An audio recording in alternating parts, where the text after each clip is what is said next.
आज दीपावली पाडव्याच्या निमित्ताने भाविक साईबाबांच्या दर्शनासाठी शिर्डीमध्ये दाखल झालेत।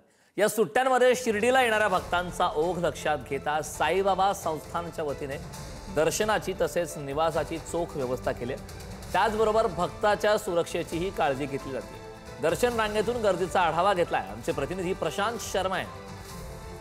दिवाळीच्या सुट्ट्या म्हटल्या की अनेक पर्यटक जे आहे धार्मिक आणि पर्यटनस्थळी जातात, मात्र शिर्डीला येणाऱ्या पर्यटकांचं प्रमाण जे आहे ते मोठ्या प्रमाणात आहे। दिवाळीचा काल सण झाला, आज पाडव्यापासूनच मोठ्या प्रमाणात जे आहे ते साई भक्त शिर्डीला आज दिसून येत आहे। साईबाबा मंदिराकडे जाणाऱ्या ज्या दर्शन रांगा आहेत त्या पूर्णपणे भरलेल्या आहे।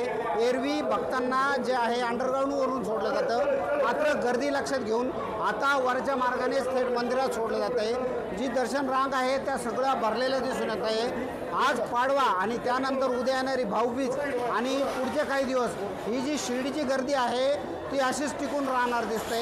गेल्या काही दिवसापासून शिर्डीच्या गर्दीची जी आहे अनेक व्यावसायिक आहे ते वाट बघत होते, शिर्डीला यंदा गर्दी होईल का नाही असं अनेकांच्या शंका होती। मात्र यावेळेस सुद्धा पुन्हा गर्दीने आपला उच्चांक मोडणार असं दिसतंय आणि मोठ्या प्रमाणात जे आहे ते साईबाबांना दानही या दिवाळीच्या सुट्ट्यात देणार आहे। प्रशांत शर्मा, पुढारी न्यूज, शिर्डी, अहिल्यानगर।